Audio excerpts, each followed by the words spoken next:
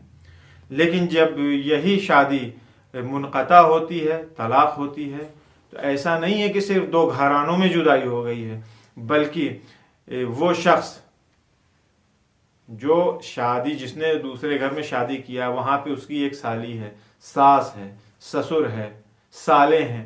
ان تمام لوگوں کی فیملیاں، یہ سب الگ الگ فیملی اگر ان کی ہے تو یہ سب ان سے کنیکٹ ہیں.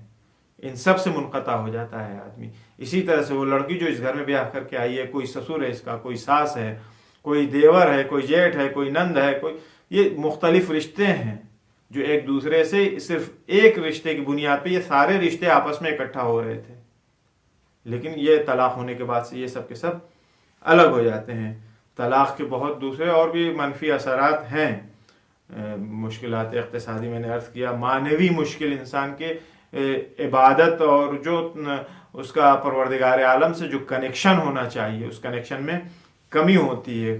بعض موقعوں کنیکشن ڈسکنیکٹ ہونے لگتا ہے. روانی مشکل، سائیکولوجیکل مشکل، چاہے وہ مرد ہو یا عورت، اس کے اندر ایجاد ہونے لگتی ہے. محبت کی کمی ہونے لگتی ہے. لہذا وہ لوگ جو طلاق وغیرہ کے معاملے میں آگے رہتے ہیں، ایکٹیو رہتے ہیں، کام کرتے ہیں، چاہے وہ طلاق کے صیغے جاری کرنا ہو، یا طلاق کا دفتر کھول رکھا ہو، یا جس سلسلے میں بھی وکیل ہیں، جج ہیں جو طلاق کے کیس دیکھتے ہیں، ان لوگوں کی ذمہ داری یہ ہے کہ ابتدا بساکن اسٹارٹنگ میں کوئی طلاق لے کر کے آئے تو ایسا نہیں کہ ہاں اس کی طلاق جاری کر دیجیے، ہاں بھائی بسم اللہ اور طلاق پڑھ دیں اپنے پیسے کے چکر میں.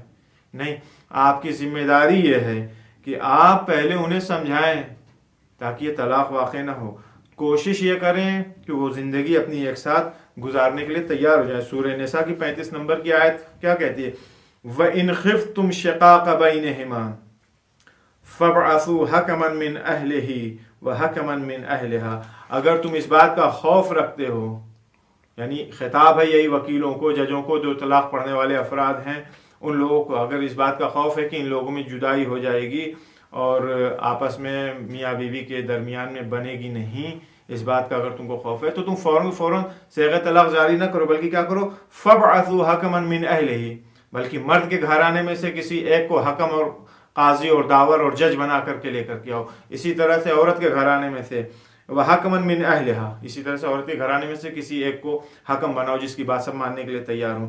ان یرید اصلاحا، اگر یہ دونوں لوگ، یہ دونوں حکم، لڑکی کی طرف والے، لڑکے کی طرف والے، اگر یہ اصلاح چاہیں گے، یہ چاہیں گے کہ یہ زن و شوہر، یہ میاں بیوی ایک ساتھ زندگی گزاریں، آپس میں صلح سمجھوتا کر لیں، تو کیا ہوگا؟ یوفق اللہ بینہما، خداوند عالم ان دونوں کے درمیان جو ہے وہ توافق اور سازگاری ایک اپنے لطف و کرم سے کچھ ایسا کرے گا کہ یہ لوگ راہ راست کے اوپر آ جائیں گے اور طلاق سے منصرف ہو جائیں گے۔ پروردگار عالم کی بارگاہ میں ہم دعا گو ہیں کہ ہمارے معاشرے سے طلاق نام کی برائی اور بیماری کو دور فرما۔ السلام علیکم ورحمۃ اللہ وبرکاتہ۔